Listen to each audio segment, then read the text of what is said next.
Da onde?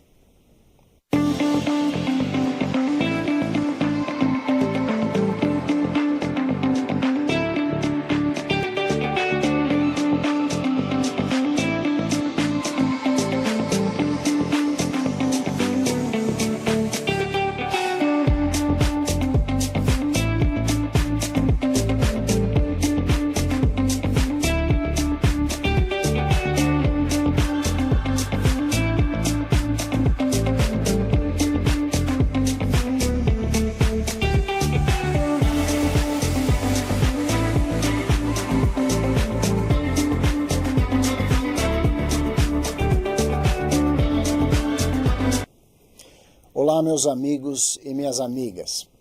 Estamos aqui ao vivo no Estratégia Carreiras Jurídicas para conversarmos hoje sobre a Lei de Drogas e falarmos um pouquinho das atualidades dessa lei tão importante no nosso dia a dia forense e, obviamente, para todos aqueles que estudam para concursos em geral. Eu acho que todos me conhecem, mas nunca é demais para aqueles que ainda não me conhecem que eu me apresente a vocês. Eu sou o professor Guilherme Minuti, sou professor livre-docente da Pontifícia Universidade Católica de São Paulo. Ali faço minha carreira e sou professor associado, lecionando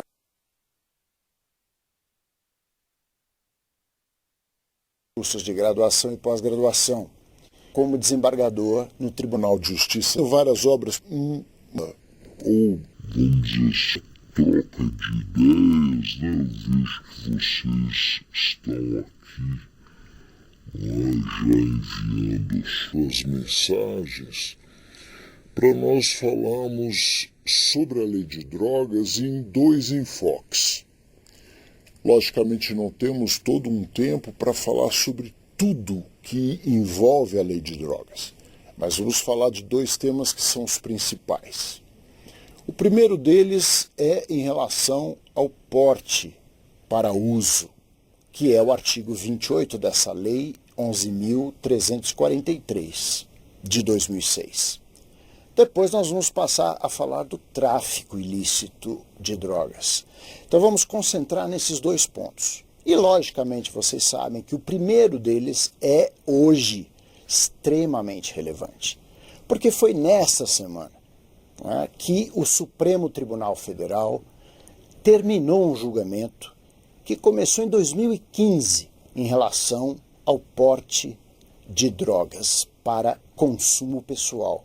Então nós vamos explorar essa decisão e vamos trabalhar em cima delas em relação às teses que o Supremo Tribunal Federal delimitou e já publicou para ter imediata vigência. Eu preparei aqui uns temas, uns slides, e eu quero mostrar para vocês, não é, num esquema mais organizado, para que a gente possa então conversar a respeito desse assunto. Vamos lá. Nós temos aqui o seguinte: em primeiro lugar, vamos tratar então da decisão do Supremo Tribunal Federal no recurso extraordinário 635659 de São Paulo. Trata-se de uma pessoa que foi condenada por uso de maconha, 3 gramas, né, e com base no artigo 28 dessa lei. E recorreu. Né, embora não tenha tido uma pena privativa de liberdade, recorreu dizendo que era seu direito usar a droga e o Estado não tinha que puni-lo. Afinal de contas, seria um direito à intimidade, à privacidade. Esse foi o enfoque. E levando em conta uma situação bastante interessante, porque nós sabemos todos, não, que o direito penal não pune a autolesão. Vamos deixar isso bem claro. O direito penal se preocupa com bens jurídicos que são outros, né, de um terceiro ou da sociedade, do Estado, mas não da própria pessoa. Aí essa foi a tese. Então, se eu estou usando droga, o Estado não tem nada a ver com isso. Pois bem, o Supremo debateu bastante esse assunto e chegou à conclusão que deveria delimitar esse caso à análise específica da maconha, que era o objeto da condenação, não é, em São Paulo. E assim acabou delimitando então o tema em relação ao porte para uso de maconha. Então deixemos bem claro logo de início, não estamos tratando de legalização de drogas, em primeiro lugar, o Supremo deixou isso bem claro, nem mesmo da maconha. Também não estamos tratando destas teses que eu vou explorar com vocês agora, não estamos tratando para todas as drogas. Então vejam, em primeiro lugar, portar para uso drogas é um ilícito, todas elas. Vamos saber a diferença no tocante à maconha. E continua sendo crime para todas, exceto a maconha. Então vamos concentrar na maconha e vamos analisar as teses que o Supremo nos traz.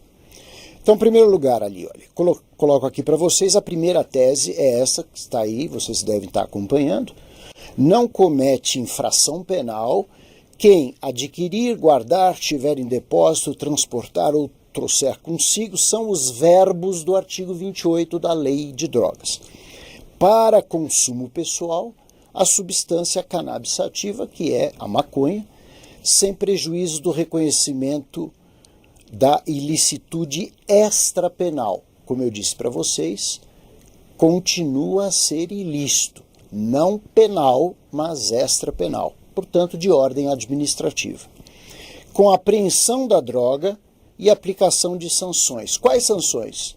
Ali no artigo 28 vocês têm 3 incisos, 28.1, 2 e 3. Mas o Supremo Tribunal Federal concentra as sanções para quem portar droga, maconha, para uso, apenas nas que estão previstas nos incisos 1 e 3, porque são advertência e medida educativa de comparecimento a um programa ou curso educativo. O Supremo entendeu que a número 2, né, que é a prestação de serviços à comunidade, tem muito mais aquela índole penal, não é? Porque é um constrangimento obrigar a pessoa, não é, a privar do seu tempo para dar serviço à comunidade, então tirou essa do campo da sanção administrativa. Trouxe para vocês aqui a seguinte ideia. Essa primeira parte eu já falei a vocês, né, que é a descriminalização, isto aconteceu, do porte da maconha. E transformou aqui num ilícito administrativo. Agora quero que vocês sempre lembrem dos termos usados, que são termos importantes na nossa, no nosso diário, né, no nosso dia a dia. Despenalizar é muito usado, né, que significa tirar a pena. Então você pode argumentar que uma conduta poderia ser considerada em tese, não é, criminosa, mas sem aplicação da pena. Esse sentido, não é, o Supremo tem empregado quando ele retira do contexto a análise da pena privativa de liberdade. Então, por isso que vocês vão ouvir muita gente falando que houve, já na época de 2006, quando a lei foi publicada, houve a despenalização do porte para uso de qualquer droga. Mas vejam, pena existe, só que não é a de prisão. Então, muitas vezes a gente usa despenalizar com o sentido de abrandar a punição, tirando daquela punição que é característica básica do direito penal, prisão, e trazendo para outras formas punitivas diferentes. Certo? Essa é a primeira coisa. Agora, se a gente pensar sinceramente, o que houve em 2006 foi a chamada descarcerização. Porque a pena foi mantida. Veja, pena de advertência, prestação de serviços, medida educativa de comparecimento a programa educativo, isso é pena. Mas não é uma pena de prisão. Então podemos ficar dentro desses dois temas, né? Despenalizar, abrandou-se a pena de prisão. E descarcerizar, aboliu-se a pena de prisão. Essa é a ideia. E isto aconteceu para todas as drogas, não é da maconha. A maconha descriminalizou-se. transformou-se em ilícito administrativo, dentro de algumas regras, óbvio. Mas vamos lá. Segunda tese. As sanções estabelecidas aqui nesses incisos 1 e 3 do artigo 28 serão aplicadas, por enquanto, é o que nós temos, em procedimento de natureza não penal, sem nenhuma repercussão na esfera penal. Portanto, aplicada a advertência, e isso será feito pelo juiz, pelo menos hoje ainda, lá no juizado especial criminal, onde todas as demais drogas para uso serão também processadas. Não se esqueçam, o artigo 28 continua em vigor, criminaliza todas as drogas, só a maconha passa a uma esfera de ilícito administrativo. Mas lembre, no tocante à aplicabilidade desse artigo 28, ele é infração de menor potencial ofensivo, de modo que, para as demais drogas, lavra-se o termo circunstanciado e o indivíduo segue para o G-Crim. Ali no G-Crim, ele recebe essas punições do artigo 28. No tocante à maconha, descriminalizada quando para uso, como é que a gente vai fazer da noite para o dia? Não dá para resolver toda uma estrutura. Então, o que o Supremo está aproveitando é a estrutura existente. O G-Crim existe para todas as demais drogas, para fazer essas aplicações das penas do 28. Então, no tocante à maconha, será da mesma forma. O indivíduo será notificado a ir até o G-Crim e o juiz vai dar a advertência, só que sem caráter penal. Ah, mas no futuro vai ter outro método? Pode ser que sim, porque se mantivermos a ideia, isto não mudar, de ser porte para uso de maconha um ilícito administrativo, possivelmente no futuro outra autoridade aplicará essa advertência e não mais o juiz, mas hoje será o juiz. Então vejam aqui embaixo, advertência sobre os efeitos da droga, medida educativa de comparecimento a um programa. Vedada a prestação de serviço. Vamos adiante. Nós vamos ver agora a tese número 3. Na tese número 3, vocês vão encontrar aí, olha, vejam, em se tratando de posse de maconha para consumo pessoal, a autoridade apreende a substância entorpecente e notifica o autor para ir ao juízo. Qual juízo? O G-Crim. E aqui ficou bem claro, na forma de um regulamento que vai ser estipulado pelo Conselho Nacional de Justiça. Então vamos aguardar para ver qual vai ser o procedimento, o trâmite, etc. Mas eu quero deixar bem claro isso que eu disse a vocês, até porque tem uma parte interessante aqui. Eu coloquei aqui, olha, esse destaque. Veda-se prisão em flagrante e termo circunstanciado para apreensão de maconha para uso próprio. Então o Supremo não quer que haja nem prisão em flagrante, nem mesmo a lavratura de um termo circunstanciado. Por quê? Porque termo circunstanciado é para infração penal de menor potencial ofensivo. Então, se o porte para uso de maconha não é mais infração penal, não há termo circunstanciado. Agora, vamos convir o seguinte. Se alguém é encontrado com maconha para consumo pessoal, também não vai passar batido. Então a polícia apreende aquela droga e deve haver, evidentemente, um formulário próprio de notificação imediata para comparecimento ao G-Crim, Juizado Especial Criminal. Agora, nós temos aí um problema.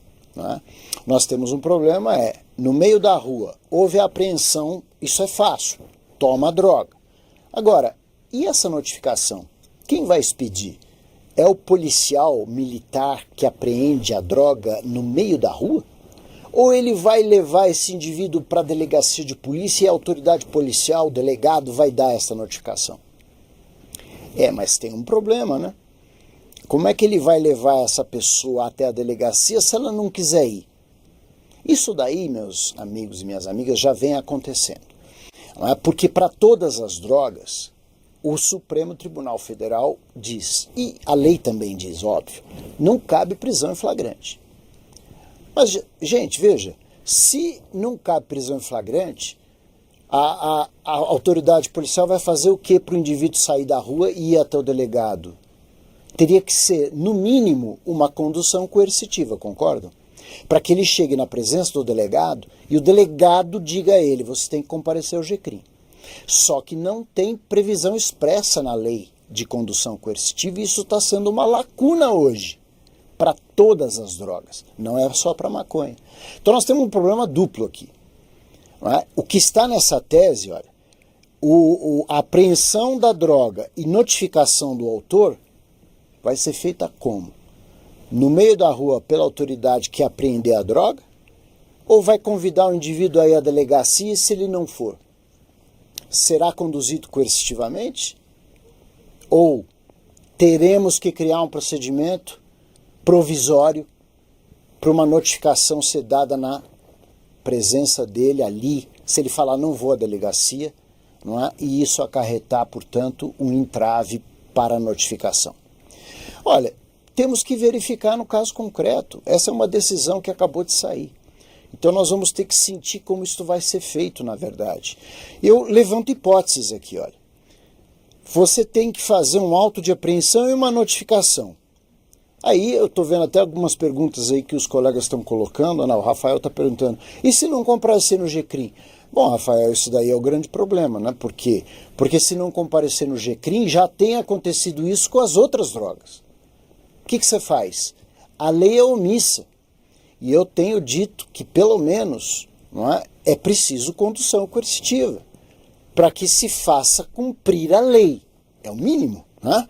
Senão, vira uma inutilidade total.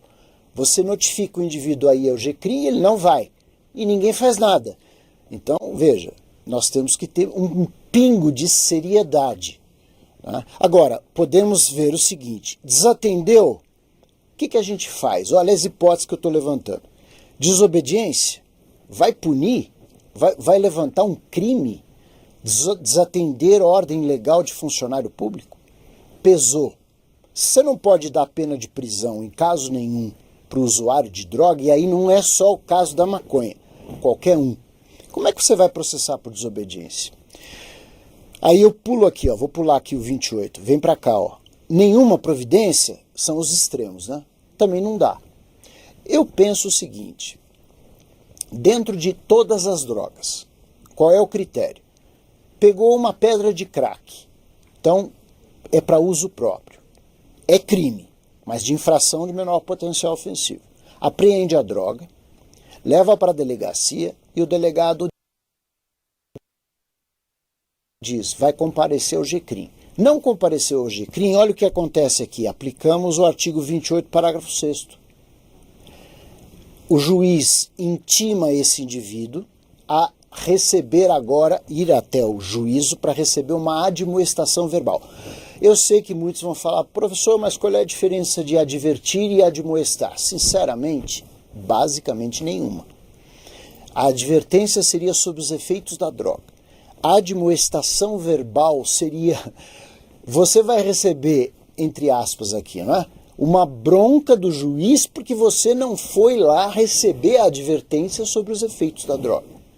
Na verdade é uma advertência mais forte, mas isso também não é grande solução. Onde realmente pode pesar é, não compareceu para ser advertido? Ok, então vai receber uma multa. Aí sim. Porque aí pesa mais. A multa tem um valor relativamente alto. Então nós poderíamos aplicar o mesmo critério, a meu ver, para o ilícito administrativo, que é porte da maconha. Por que não pagar uma multa? Eu acho perfeitamente possível, desde que essa multa não tenha efeito penal. Essa é uma ideia, mas vamos ver como é que o Conselho Nacional de Justiça vai agora regulamentar. Essa questão vai ter que ser regulamentada, não tem jeito. Por enquanto vai ser um bate-cabeça. Não é? Nós vamos ter no máximo a apreensão da droga e vai ter, evidentemente, o convite para ir à delegacia e dar os dados pessoais. Se não quiser ir, nós vamos ter que resolver isso no caso concreto, porque não há uma solução imediata. Na sequência, a tese número 4, aí ela coloca justamente aquele debate que veio em seguida.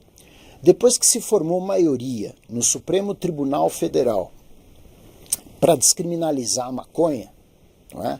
Nós temos então que ver a segunda parte, que é qual o diferencial de quem porta para uso e de quem porta para tráfico. E o Supremo entendeu que no consenso entre os ministros ficaria valendo a quantidade de 40 gramas de maconha. Agora, esta presunção, não é, de 40 de maconha ou 6 plantas fêmeas seria, não é, um limite dentro do qual nós vamos trabalhar. Mas, vejam, esta presunção, vou mostrar a vocês na sequência, não é uma presunção absoluta, é uma presunção relativa. Vamos seguir aqui, vocês vão ver aqui no próximo quadrinho. Opa, deixa eu voltar aqui. Olha ali, tese número 5. Dá uma olhadinha na tese número 5. A presunção, essa que eu falei agora, até 40 gramas, presume-se que é porte para consumo. A partir de 40 gramas, presume-se que é porte para tráfico. Ok? Muito bem. Presunção relativa. Não está a autoridade policial e seus agentes impedidos de realizar a prisão em flagrante, desde que entenda que pode ter 10 gramas, mas é na mão de um traficante. Como é que o Supremo delimita isso? Aqui está escrito na tese, olha, pela quantidade, não é, que vai também levar ao intuito de comércio. E como é que a gente sabe isso? Vamos ver a forma de acondicionamento da droga. Tem razão. Você pensa que o traficante já divide isso em cigarros, por exemplo, né, e vai vender. Né? Aquele que vai levar para casa não precisa dividir isso em vários cigarros. Ele leva um bloco. É uma ideia. Isso eu tenho visto na prática, no dia a dia. Circunstâncias da apreensão continuam valendo. Onde que foi apreendido? Não é? É um local onde tem comércio de droga dia e noite? Ou é num local completamente distinto disso? Isso é importante. Variedade da substância. Isso daqui vai ser o dia a dia. Porque na minha experiência no tribunal, a gente tem visto que muitos traficantes têm variedade de droga. Então ele tem 10 gramas de maconha, mas ele tem mais 10 gramas de crack. Ou ele tem mais 5 gramas de cocaína. Ele geralmente carrega mais coisa. Então aqui já tem um diferencial. Carregou mais de uma quantidade de droga, a presunção muda. Já não é mais de um consumidor, é de um traficante. Agora, nunca se esqueçam que nós estamos falando de uma presunção relativa. Ela cede em prova em contrário. Mas vamos adiante, olha lá. Temos instrumentos que foram apreendidos, isso é importante. Né? Balança, né? Tem lá o aparelho celular cheio de chamadas, caderneta com registro, né, dos consumidores, típico de traficante. O consumidor não carrega isso. Ali, ó, registros de operações, aparelho celular. Isso aqui é tese do Supremo, certo? Está publicado. Aí eu coloco para vocês aqui aquela diferença que em direito vocês todos devem estar cansados de saber, né? Juris tanto, presunção relativa. Juris ad jure, presunção absoluta. Quando eu falo de presunção relativa, comporta prova em contrário. Quando eu falo de presunção absoluta, não comporta. Então, no caso das 40 gramas, comporta prova em contrário. Quero lembrar vocês de um exemplo, de uma presunção que é absoluta, para vocês nunca esquecerem. A idade penal, 18 anos. Tem 17 e 11 meses. Presume que é inimputável. Mas ele é inteligente, ele sabe. Presunção absoluta. Tem 18 anos e um dia. Presume-se que é capaz. Isso é presunção absoluta. Não é o caso das 40 gramas da maconha. Aí eu quero que vocês lembrem bem, hein? Os critérios usados atualmente, esses aqui em cima que eu enumerei, têm sido sim usados pela polícia no dia a dia. Não é só um critério discricionário abusivo. Muitos dos indivíduos autuados por tráfico é porque têm esses critérios. né, diversidade de droga, acondicionamento fracionado, balança e etc. Agora, o que o Supremo quer evitar é esse lado aqui, ó, critérios fenotípicos e dinheiro. Isso também já vi. O critério fenotípico é aquela história, fulano é negro, tá numa zona pobre e tá com R$100 no bolso e 10 gramas de maconha. Obviamente é traficante. Por quê? Porque ele é negro, mora na periferia, né, tem R$100 no bolso e tem maconha? Não pode ter? Não pode ser consumidor? Então esta presunção tem que cair. E aí entra a parte positiva, não é, da ideia dada agora pela essa decisão do Supremo, que é uma tentativa, logicamente, não é, de mostrar à sociedade que é preciso evitar aquilo que a lei de drogas não evitou, que é o autossubjetivismo na categorização de quem é traficante e quem é consumidor. Vamos adiante, sexta tese, o delegado tem que consignar, quando ele lavrar prisão em flagrante, especialmente agora maconha, vejam bem, se for crack, se for cocaína, é o que sempre foi. Termo circunstanciado, G-Crim. Agora, é crack, é cocaína ou é maconha e é para tráfico, todo mundo igual. Ok? Bom, na prisão em flagrante, o delegado, quando maconha, e especialmente se tiver abaixo de 40 gramas, ele vai ter que dar uma justificativa minuciosa, o delegado, afastando a presunção, essa que eu falei a vocês, até 40 gramas presume é consumo, vedada a alusão a critérios subjetivos arbitrários. Isso é exatamente o que eu acabei de mencionar para vocês, fenotípicos, critérios que vêm do nada, não é? Sob pena de responsabilidade civil, administrativa e penal, um abuso de autoridade. Vejam aqui embaixo critérios arbitrários que na fundamentação do voto condutor vocês vão encontrar, dessa decisão do Supremo. São exemplos dados.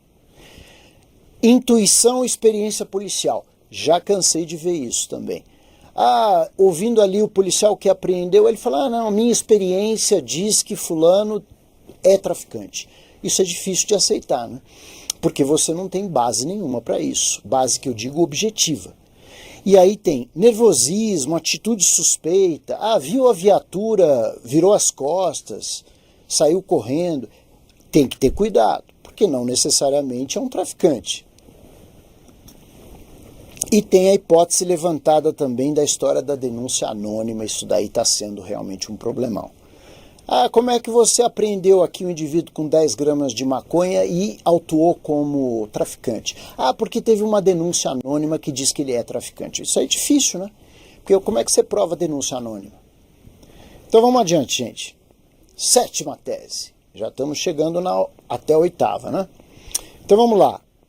Quantidades inferiores a 40 gramas, já falei isso a vocês, o juiz, na audiência de custódia, que vai ter que analisar a legalidade do flagrante, avalia todas essas circunstâncias e vai também ter que dar sua fundamentação. Isso é importante, eu coloco aqui para vocês, fundamentação, ok? Muito bem. Deixa eu aproveitar aqui, a Joana faz uma pergunta lá, ele pode ser preso várias vezes, se ele tiver com menos de 40 gramas, vai ser sempre liberado? Bom, Joana, aí o problema é esse, né? Esse problema que ela está levantando é um problema do nosso dia a dia. E é o que muitos que são opositores a essa regra, né, está sendo levantado. Evidente que um traficante pode carregar, não é, quantidades inferiores a 40 gramas várias vezes e comercializar várias vezes. Será que ele vai ser autuado como consumidor e vai ser liberado várias vezes? Bom, aí vai o amplo aspecto que a gente tem que colher na prova. Na prova. Por isso que é uma presunção relativa.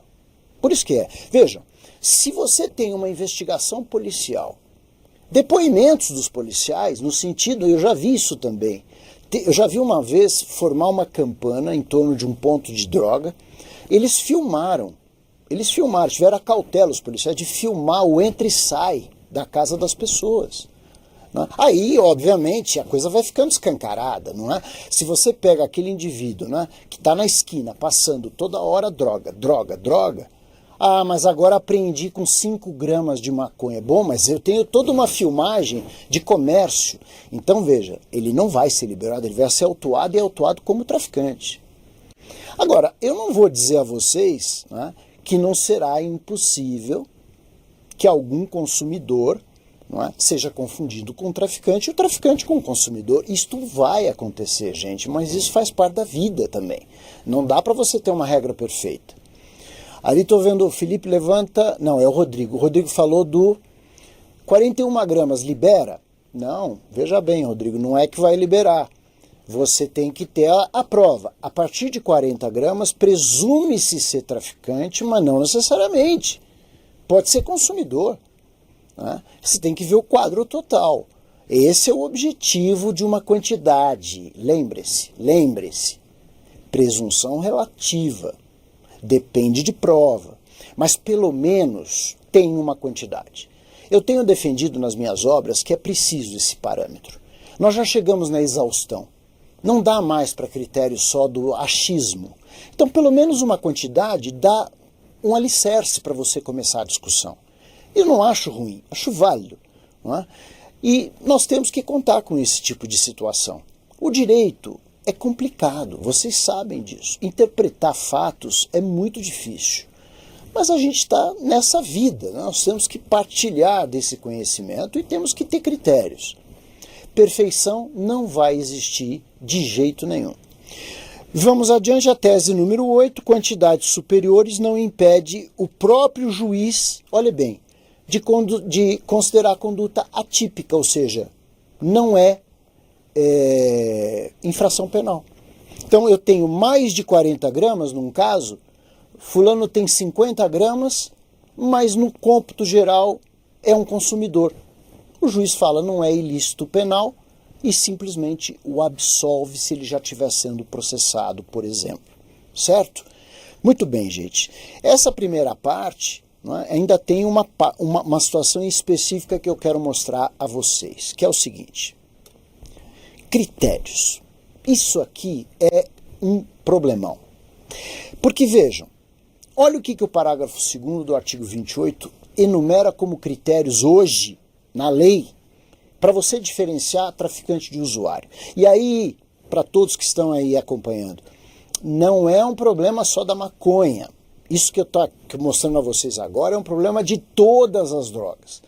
O cidadão está com crack no bolso. É infração penal. De menor potencial ofensivo, mas é. Pois bem, o que diferencia o traficante do usuário? Dá no mesmo problema. Hoje, nós temos mais um degrau. Se tiver maconha, você tem que diferenciar porque vira ilícito administrativo para consumo. Mas qualquer outra droga, você também tem que diferenciar o consumidor do traficante porque tem caminho diferente. O consumidor vai para o GCRIM, a advertência vai para casa. E o traficante, prisão em flagrante, sem fiança. Vai passar por um procedimento muito mais sério. Agora, vejam bem, vamos lá. Eu grifei aqui em negrito para vocês acompanharem o que está no parágrafo 2º. O juiz tem que olhar a natureza da droga, a quantidade, o local onde isso aconteceu, as condições da ação, as circunstâncias sociais e pessoais, conduta e antecedentes. Olha, gente, vamos analisar isso com critério. Falar em natureza e quantidade da droga, eu admito, é um requisito objetivo, certo? X quantidade, tal droga. Mas é uma objetividade de avaliação subjetiva. E isso daí eu vejo nos processos. Cada cabeça uma sentença. O problema que está acontecendo hoje para o operador do direito é o achismo. Qual é a droga realmente perigosa? Qual é a droga mais lesiva à saúde? Qual é o critério de quantidade? Você sabe. Porque eu não sei. Eu trabalho com isso todos os dias. Mas eu não tenho certeza absoluta. Eu gostaria demais, digo a vocês, que a Anvisa nos desse uma tabela mostrando direitinho Cocaína, crack, LSD, heroína, qual é o mal que faz e quantidades para dar uma overdose e a pessoa morrer, por exemplo. Eu me sentiria muito mais confortável, porque seria uma portaria editada também para complementar uma norma em branco, uma portaria com critérios científicos que eu não tenho, que você não tem. Você é advogado, você também não tem. O promotor não tem, o delegado não tem. Então nós ficamos trabalhando muitas vezes com achismo. Eu acho que é nocivo. Eu acho isso, eu acho aquilo e isso não está bom. Na sequência se veja local e condições da ação. Mais uma vez, são critérios objetivos. Você pode mostrar onde está. Mas quem avalia exatamente em que local está? É a pessoa que faz a prisão num primeiro momento. Eu gostaria de, então, lembrar para vocês que, nesse aspecto, a gente precisa de algo mais, ó. Apreensão junto com instrumentos. Aí fica mais fácil. Você pega a droga, pega balanças de precisão, pega Eppendorfs, vários, né, critérios de divisão de droga, né, fracionamento. Você tem mais segurança. Agora, o duro, isso é difícil. Você pega só droga, sem nenhum instrumento. E aí? É traficante ou é usuário? É difícil, não é uma situação fácil nem para a polícia que está na rua. Né? Vamos lá, circunstância social e pessoal, aí é realmente difícil. Essa parte a lei tinha que tirar. Por quê? Porque fica o critério fenotípico e pobreza. Isso eu tenho acompanhado, gente. Não dá certo. O que é circunstância social e pessoal? Não é? Você tem uma gama de opiniões aí imensa. Não é? Ah, eu acho isso, eu acho aquilo, fulano tem 100 reais, não é? E eu não vou considerar que ele é usuário, é muito dinheiro na mão dele. Cada um pensa de um jeito. Não é? Eu sinceramente não tenho bons olhos para esse requisito. Isso tem que sair, não dá para ficar. Conduta. Olha, gente, também não dá. Conduta do agente não diz nada. Até porque, quando você vai fixar a pena, você olha lá no artigo 42, repete conduta. Quer dizer, eu preciso olhar a conduta do sujeito. Qual conduta? Na hora do crime? Se é na hora do crime, já está aqui, ó, condições da ação. Agora, se é conduta social antes do crime, já tem isso para verificação da pena que eu vou aplicar, mas eu vou também usar conduta para tipificação do crime? É muito subjetivo. E aí vejam, antecedentes. Antecedentes é interessante. Qual antecedente? Se você pensar que achou ali antecedente por tráfico, tudo bem. Você pode até pensar que então pegou um traficante. Mas e se ele tiver antecedente por uso? Você pegou ali um consumidor automaticamente? E se ele tiver outros antecedentes? É traficante ou é consumidor? A lei não fala. E a gente precisa de critério mais objetivo. Então, tudo isso que eu estou mostrando aqui a vocês é realmente um problema. Eu penso o seguinte, sinceramente a vocês, não só como pensador do direito penal, não só como professor, mas como também juiz. Eu acredito que é preciso uma revisão da lei de drogas. Sem revisão, pelo Congresso Nacional, total revisão. Ela vai fazer 30 anos. Já desatualizou pela prática forense. Nós precisamos de novos critérios que o parlamentar vai trazer da sociedade. Isso aí é fundamental a meu modo de ver. Mas enfim, gente, essa então é a novidade que nós temos para o momento em relação ao porte de maconha para uso, agora ilícito administrativo, com presunção até 40 gramas consumidor, mais de 40 traficante. Presunção relativa. Mas vamos lá, gente, vamos lá. Eu trouxe aqui para vocês tráfico de drogas, eu quero conversar com vocês a respeito disso, que eu acho importante. Quero que vocês lembrem, em primeiro lugar, que tráfico de drogas é equiparado a crime hediondo. Isso é importante. Por quê? Porque vocês vão ver a delicadeza do tema. Então, o Constituinte colocou ali no artigo 5º que tráfico ilícito de drogas, né, é delito equiparado a hediondo. Essa terminologia também cá entre nós, né, equiparado a hediondo, na verdade é hediondo. Só não se falou expressamente por uma razão muito simples. A Constituição falou, olha, a lei determina aí quais são os crimes hediondos. Mas, na verdade, eu quero delimitar que alguns eu já vou mencionar agora. Na verdade, foi isso. Então, eu vou considerar crimes equiparados a hediondos. É mais ou menos como se o Constituinte tivesse falado, ao legislador ordinário, vocês delimitem os hediondos, mas eu vou enumerar alguns. E aí ele colocou tráfico de drogas, terrorismo, não é? Destacando. E a tortura, aqui ó, são 3, ó, 1, 2, 3. Agora o resto vocês fazem por lei ordinária. Na verdade é isso que aconteceu. Mas vamos adiante. Olha lá. Primeira coisa que eu quero levantar para vocês. Eu tenho me batido por isso há muito tempo. Porque a prática forense me diz no dia a dia que é preciso. Vai reformar a lei de drogas? Vamos pensar um pouquinho no elemento subjetivo. Reparem. Olha a comparação que eu vou fazer com vocês. Vejam se eu estou errado ou estou certo. Quando você tem o artigo 33, você tem 18 verbos, certo? Qualquer um deles, para comércio, vai caracterizar tráfico. Eu coloquei aqui em negrito os verbos que foram retirados do artigo 33 para preencher o artigo 28, que é trazer para uso. Lógico, só podia ser retirado os que estão em negrito, porque os outros são típicos de traficante, ó. Importar, exportar, remeter, preparar, produzir, fabricar, vender, isso é tráfico. Agora, o que dá para ser uso? Pensem. Adquirir, ter em depósito, transportar, trazer consigo e guardar. Perfeito. São os verbos que admitem consumo.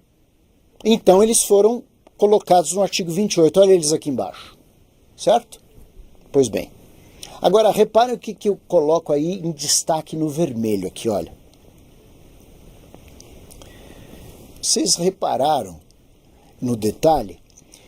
O tráfico não tem elemento subjetivo específico. Leia-se, no tipo penal do tráfico só exige dolo.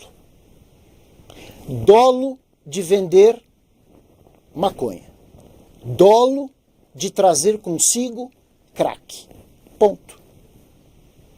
Finalidade específica, para consumo pessoal. Onde está? Está no artigo 28. Então veja aqui, na prática o que acontece?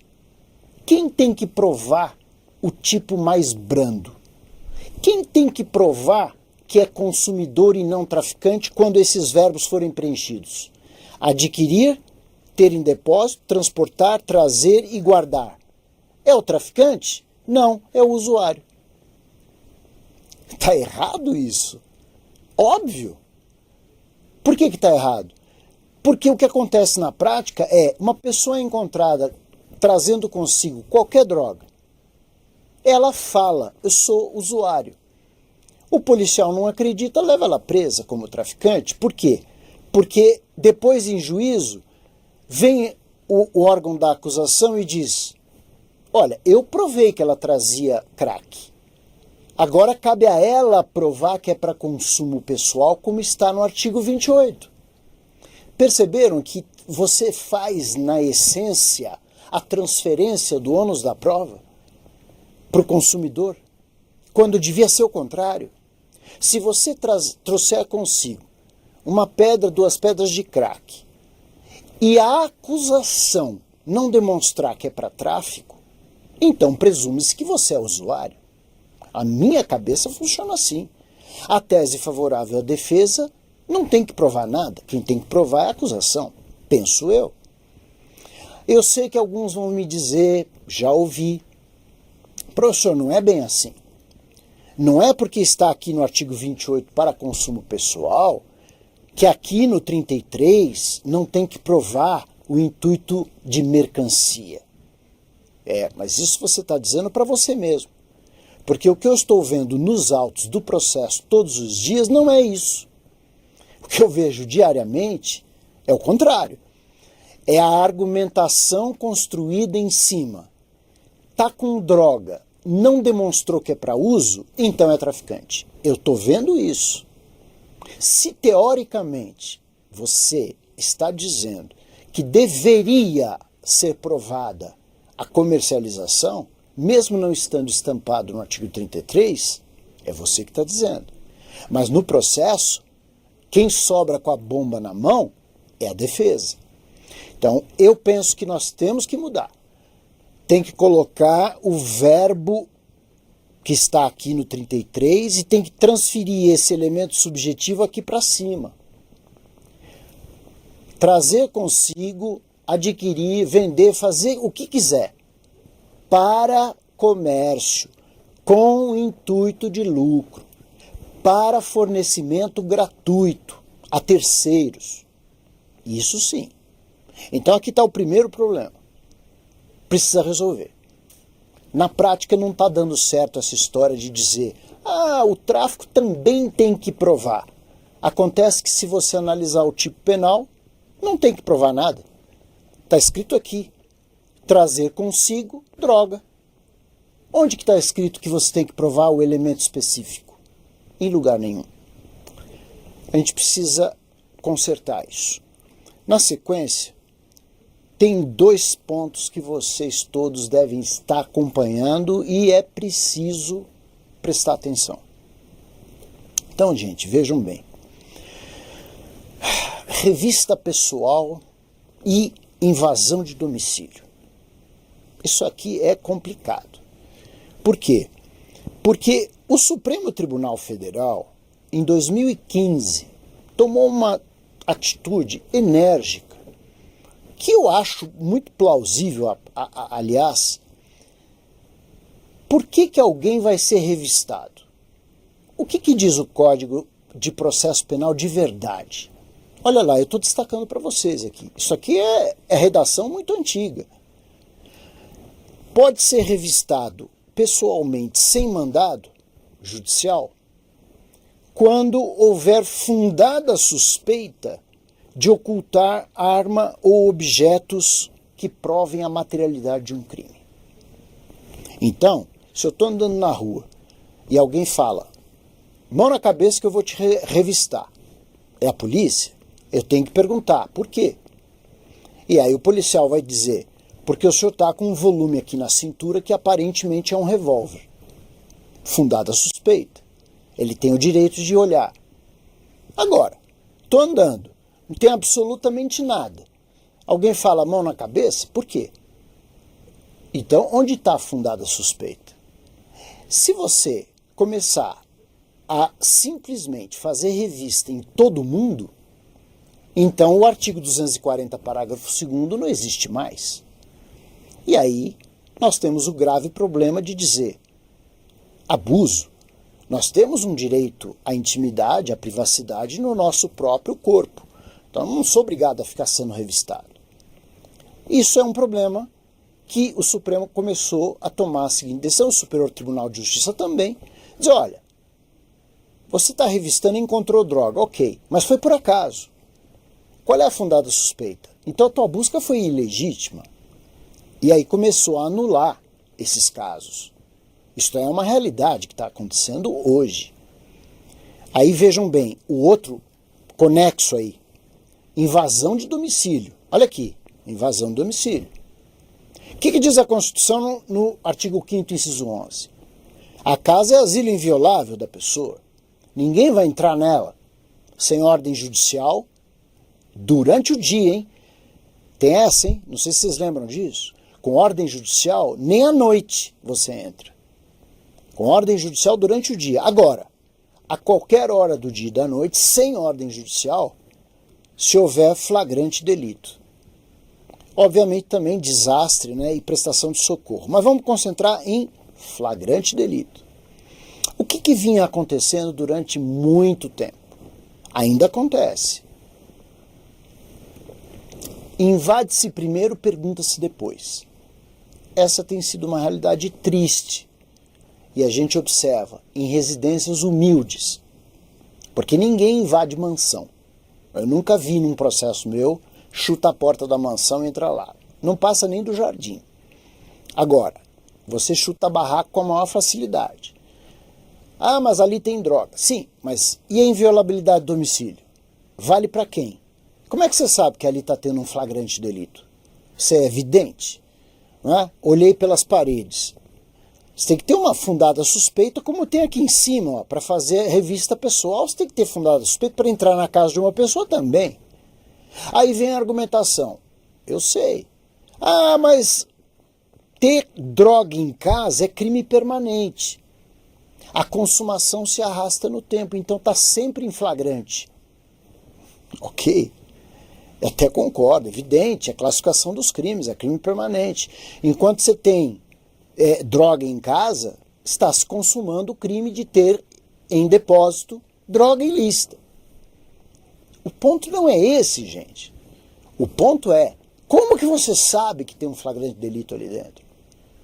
Ou você vai primeiro chutar a porta, depois de repente encontrou a droga. Aí está validado? Você valida essa prova na sorte? Agora eu pergunto para vocês pensarem. Se a gente validar desse jeito, será que não vai dar um abuso aí camuflado? Você chuta a porta, entra dentro de casa, não apreende droga, como é que fica? O policial vai se autoprender por abuso de autoridade? Ou vai dar o quê? Erro de tipo? Invadir a casa achando que era flagrante? Está errado isso. E aí que o Supremo Tribunal Federal, espera lá. Se para fazer uma revista na rua precisa ter fundada suspeita, para entrar na casa com muito mais razão. Eu não vejo nenhum ponto equivocado aqui, viu? Embora eu respeite opiniões em contrário. Eu acho que é preciso fundamentalmente garantir equilíbrio nessa sociedade brasileira. Porque nós estamos cansados de saber que a vida não funciona como a gente imagina. Ou seja, igualdade. Chutar barraco é fácil, chutar mansão não é. Então não vamos chutar barraco de ninguém, nem casa de ninguém, nem do rico nem do pobre. Vamos ter realmente fundada suspeita para entrar na casa do outro. Isso está sendo hoje cada vez mais adotado no Brasil. É a cidadania dada para aquele que não tem condições. Então isso é importante. Eu pessoalmente tenho agido assim nos meus julgamentos. Entrou na casa, achou droga, ok. Por que entrou? Onde está a suspeita fundada? E aí vejam aqui embaixo. Encontro fortuito, por acaso. Denúncia anônima sem eira nem beira. Não tem origem. Ausência de investigação prévia. Consentimento do morador, que às vezes aparece, gente. Desculpem aqueles que dizem o contrário. Ah, olha, o sujeito me convidou para entrar para eu apreender lá 500 quilos de cocaína. Sinto muito. Não é convincente. Certo? Se você tem droga em casa, você não vai convidar a polícia para apreender a sua droga e te prender em flagrante. Sinceramente. Mas vamos lá. Filmagem por câmera pessoal, por que não? É uma ótima prova. Tá aí. Uma prova que poderia ser tranquila. Então o policial está filmando direto, não é, a sua atividade. Ele pode até comprovar o consentimento do morador. Não é? Ele bateu lá, tlim-lom, o sujeito abriu e falou, será que eu posso entrar? E aí ele fala, pois não, vem tomar um chá. Pronto. E aí ele entrou. Agora, ainda não temos isso. Então, vamos ter justificativa para entrar.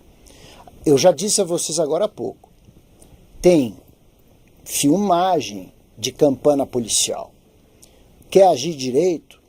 Faz uma filmagem, já viu o filme, fazendo acompanhamento da casa ali, não é? Do percurso de entra droga, sai droga.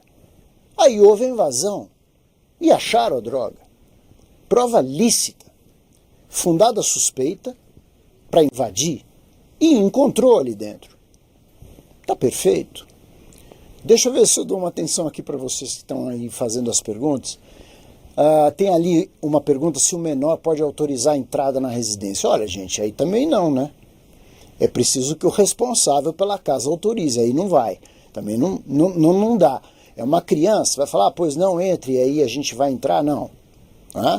A criança, só se ela estiver sozinha, aí já começa outro problema, né? O que ela está fazendo sozinha dentro da casa? Foi abandonada lá dentro? Aí já pode ser um problema de mau exercício do poder familiar. Aí é uma outra situação, até a criança pode estar em perigo. Agora, dentro de uma normalidade, quem dá autorização para entrar é o responsável pela casa, né? Isso é muito importante que a gente lembre, não pode ser uma criança, evidente. E ali tem o que a Joana coloca ali da pescaria probatória, né? Esse daí tem sido usado, essa expressão da pescaria probatória, para uma série de coisas, né, que não pode acontecer, né? A gente tem que ter um pouco mais de seriedade. Você não pode ficar jogando, né, isca para tudo quanto é lado e de onde sair peixe você faz a sua pesca. Não dá. Não é? Se você... Olha, pensem comigo. Se a gente pudesse ficar pescando em tudo quanto é lugar, então vamos grampear a casa, por exemplo, de todos os brasileiros, então eu vou ficar pescando crime. Não é? Eu fico grampeado, né, esquema Big Brother, né? O Estado fica grampeando todas as comunicações para ver onde é que está o crime. Isso daí não é civilidade, não é cidadania. Realmente não tem cabimento, a meu ver, pelo menos não tem. Agora vamos lá, eu quero passar então com vocês mais um tema importante, que é o redutor. Isso aqui é outro ponto de dor de cabeça no dia a dia do judiciário brasileiro. Nós todos sabemos que o legislador em 2006, e eu não vejo com maus olhos o redutor, não. Eu vejo com bons olhos.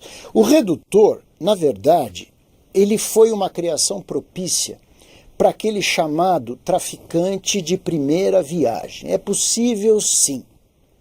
A pessoa não é traficante experimentada. Resolveu cair no tráfico para ganhar um dinheiro. Tá, é errado. É criminoso? Sim. Mas veja, vamos dar uma chance dessa pessoa escapar daquela punição mais grave. 5 anos de pena mínima no regime fechado, inicial, é pesado. Então vamos pensar, por que não dar uma chance? Acho muito justo, não é uma chance de absolver. É uma condenação equilibrada, moderada, mas condenar. Vejo com bons olhos. Não vejo com bons olhos os requisitos. Tá? Vocês vão ver junto comigo. Vejam. Primeiro, nos crimes então definidos de tráfico, o caput, parágrafo 1º, você pode reduzir a pena de 1/6 a 2/3, veja que 2/3 é bastante. Reduzir 2/3 de uma pena de 5 dá 1 ano e 8 meses. É uma pena bem reduzida. Essa parte que está aqui em azul, o Supremo Tribunal declarou inconstitucional e o Senado Federal eliminou. Então, está fora da lei.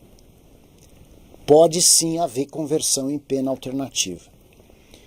Desde que o agente seja primário, ok, dá para entender, requisito objetivo, quem é primário é quem não é reincidente. Tenha bons antecedentes, também dá para observar folha de antecedentes, certo? Certidão é objetivo, você sabe o que são bons antecedentes, condenação criminal anterior com trânsito em julgado. Agora, aí vem um problema. Não se dedica a atividades criminosas. Isso é problema. Isso é problema, porque ficou aberto. Eu sempre disse, desde que eu comentei essa lei pela primeira vez, vejam bem, você é primário. Você não tem antecedente nenhum. Como é que você pode estar desenvolvendo atividade criminosa? Com segurança, veja, para afastar o redutor. Primário, sem antecedentes, como é que você prova atividade criminosa sem um passado criminoso? É difícil, minha gente. Eu sempre disse que isso ia dar problema. Está dando nos últimos anos. Porque é o achismo. Eu acho. A única coisa que eu me convenci, posso também estar enganado, mas eu me convenci no dia a dia vendo os processos, quem tiver na casa, em depósito, 1 tonelada, estou exagerando, uma tonelada de cocaína, você não vai dizer que é marinheiro de primeira viagem. Aí eu não me convenço também. Então, quantidades excessivas de droga, a indicação é que seja envolvido em atividades criminosas. Até mesmo ligado, como está aqui, ó, a uma organização criminosa. Isso daí é uma questão de lógica, não é? De experiência do dia a dia. Até aí eu chego. Agora, existem coisas que não dá para admitir. Não é? Ah, mas o fulano está respondendo a um outro crime de furto. Então ele não vai receber o redutor pelo tráfico. Espera aí. Ele está respondendo a um outro crime de furto, que não tem nada a ver com droga, nem foi condenado ainda, e você vai tirar o benefício do redutor? Já não me convence. Porque senão não tem presunção de inocência. Se o indivíduo está respondendo a um processo e isso já automaticamente o liga à atividade criminosa, fica difícil. Cadê a presunção de inocência? Essa parte o legislador precisa aperfeiçoar e dizer exatamente o que significa envolvimento em atividade criminosa. Ou mesmo integração de organização sem condenação. Agora, isso aqui deu tanto problema, ainda dá. Porque o judiciário, por muito tempo, vinha recusando o redutor para muita gente. Alegando que todo o tráfico é perigoso, toda a quantidade é perigosa, toda a droga é perigosa, e vinha negando. Só começou a mudar esse panorama quando os tribunais superiores começaram a bater na tecla de que sim, é possível haver redutor sem que se possa retirar o caráter de condenação da conduta. Vale dizer, pode sim existir o traficante de primeira viagem, ele merece uma primeira chance com uma condenação menor. E aí, vejam, tantos foram os problemas que sai uma súmula vinculante, que é recente. É recente. A lei está para quase concluir 30 anos quando sai a súmula 59, que eu coloco aí para vocês. É impositiva a fixação do regime aberto e substituição da pena por restritiva de direito quando se reconhecer o tráfico privilegiado e ausentes vetores negativos do 59, na verdade aqui não tem antecedentes, não tem nada ruim, personalidade, conduta social, nada justificou a pena base acima do máximo. Por que você vai tirar redutor, aplicar regime fechado e não dar substituição? E aqui preenchidos os artigos 33, parágrafo 2º, letra C e o 44. Você tem uma pena abaixo de 4 anos. Pode dar pena alternativa.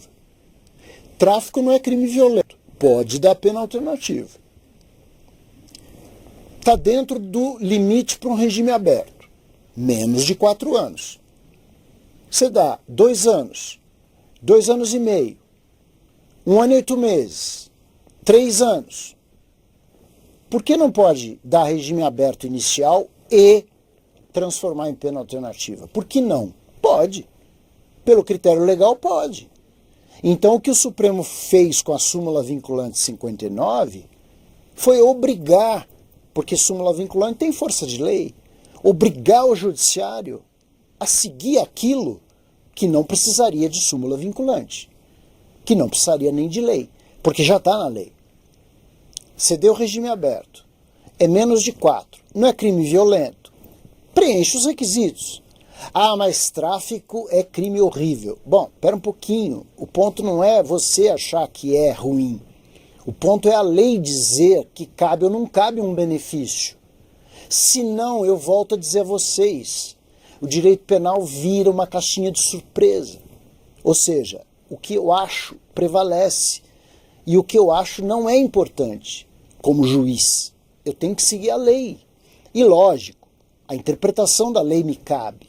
Mas não posso ser um déspota interpretar a lei do jeito que eu quero. Eu preciso interpretar com os parâmetros dados pela própria lei. É isso que traz um juízo seguro para a sociedade. E as decisões, meus amigos, minhas amigas, não ficam absolutamente diferentes. Senão o direito penal vira loteria. Cai na primeira vara, 5 anos regime fechado. Cai na segunda vara, 2 anos regime aberto, pena alternativa. Vejam, a mesma quantidade de drogas, primário sem antecedentes. Isso que eu estou falando a vocês agora, eu estou vendo no tribunal. Venho 2 decisões de primeiro grau, exatamente a mesma situação fática, igual. Um sai condenado em regime fechado, o outro sai em liberdade. Não tem condição de ter segurança jurídica. Eu diria para vocês, é impossível. Ah, mas a gente tem que deixar a independência. Sim, a independência do juiz é muito importante, mas tem limite. E aí eu quero passar aqui numa última etapa, falar um pouquinho da fixação da pena, que tem dado margem à preocupação. Eu participei de uma comissão do CNJ em 2020, 2021, analisando fixação de pena. E a gente, juntamente com vários outros juízes do Brasil todo, de várias instâncias, o que a gente foi instado a fazer pelo Conselho Nacional de Justiça é verificar como os juízes estão aplicando a pena no Brasil, e isso está publicado no site do Conselho Nacional. Podem acessar e verificar essa pesquisa, essa conclusão da comissão. Existe muita variedade, gente. É muito discrepante. Como eu disse para vocês, eu posso ter exatamente a mesma quantidade de droga para um primário sem antecedentes e as penas serem completamente diferentes. Agora, vamos analisar o 42. Né? O juiz, para fixar a pena, leva em consideração, primordialmente, natureza e quantidade. Isso é o que eu expliquei há pouco. É importante, é objetivo, mas não tão objetivo assim. Por quê? Porque qual é exatamente a potencialidade lesiva de cada droga? Depende de conhecimento técnico. Qual é a quantidade realmente perigosa de cada droga? Eu também preciso saber. Então isso precisaria ser delimitado. A norma já é norma penal em branco. Não é isso? Depende de uma portaria da Anvisa para poder delimitar o que é droga ilícita.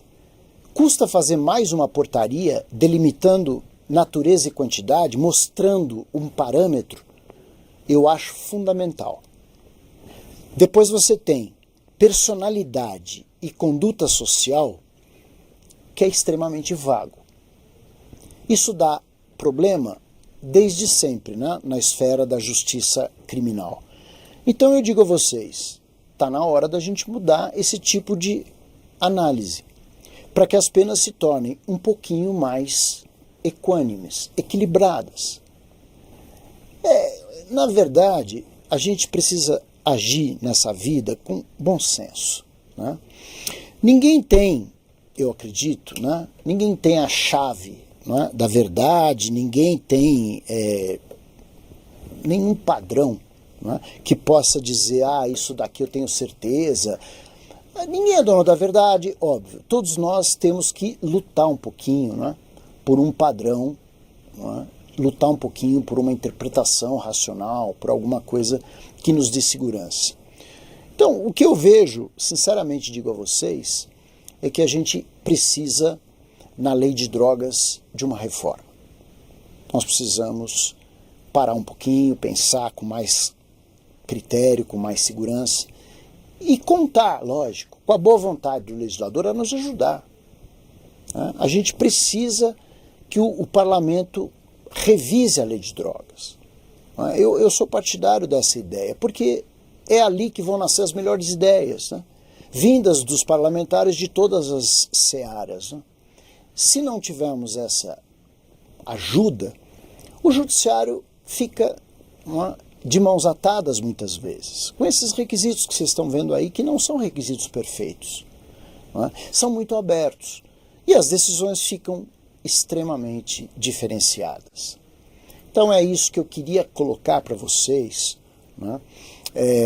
Analisando aqui na realidade, estou vendo aqui várias perguntas, deixa eu ver se eu consigo aqui ajudar alguma outra dúvida, né? E aqui temos um comentário, né, de um professor, está dizendo que teve um conhecido que completou 18 anos, foi preso por tráfico, né, e más influência. Sem dúvida, gente, isso daí acontece todo dia, e é o que eu tenho dito a vocês. Eu acho que a gente precisa agir com cautela, com tranquilidade. Veja, crime existe, a gente não vai ter um mundo perfeito da noite para o dia, como a gente gostaria. Então vamos fazer a nossa parte, vamos punir quem comete o crime, mas também vamos punir com moderação, porque ninguém está livre de erro. E essa ideia de a gente dar uma oportunidade para quem comete o seu primeiro crime, é evidente que não seja um crime gravíssimo, mas carregou droga, às vezes, né, passou para o amigo, né, virou traficante. Eu sei que vocês vão lembrar, mas tem a figura aquela roda de fumo, né, que a gente brinca no artigo 33, parágrafo 3º, né? O indivíduo passou para o outro, mas ali tem um problema, né? Aquele que passa a droga para o outro para consumir junto. Isso daí estraga muitas vezes, porque às vezes o amigo passa para o outro, mas não é para ficar fumando ali na hora, não é? E ele é uma pessoa que não é perigosa, é um tráfico privilegiadíssimo. Então também aí o constituinte, ou melhor, desculpem, o legislador ordinário precisa modificar a lei, ampliando a hipótese de que o pequeno traficante tenha mais oportunidades de não ir para a cadeia direto. E vamos lembrar uma coisa importante no nosso Brasil. Tráfico que realmente é preocupante é o do traficante especializado. É o empresário da droga, né? Aquele que realmente faz grandes quantidades girarem pelo Brasil, pelo mundo. Então, onde está a inteligência das polícias em geral? É aí que nós temos que nos basear. Agora, às vezes, ficar pegando no varejo o pequeno traficante não resolve o problema da droga. É o que se chama muitas vezes de ficar enxugando gelo. Então, precisamos necessariamente de uma revisão da lei de drogas. Não é para tirar a responsabilidade do juiz sentenciar. Não é para transformar isso daí numa sentença que sai matemática do computador. Nada disso. Vamos apenas fixar mais parâmetros. E se a gente conseguir fixar mais parâmetros, a gente consegue chegar no meio termo. O meio termo é aquele que permite uma sentença um pouco mais igualitária dentro de situações semelhantes. Porque no campo da droga nós estamos perdidos já faz um bom tempo. Então, meus caros e minhas caras, foi um prazer imenso partilhar aí essa noite aqui com vocês, né? Essa nossa aula aqui, ou pelo menos vamos chamar de essa troca de ideias. Estou vendo vocês aqui se manifestando. E eu estou aqui meio impedido de chamar a vinheta, porque o meu iPad aqui não está funcionando. Então eu vou pedir a colaboração aqui da nossa equipe técnica, né, para nos ajudar, né, para que a gente possa então encaminhar para o nosso encerramento. Eu agradeço a vocês essa colaboração, né, de acompanhar, incentivar, e enfim, para mim foi um prazer e uma honra muito grande. A nossa finalização. Observando os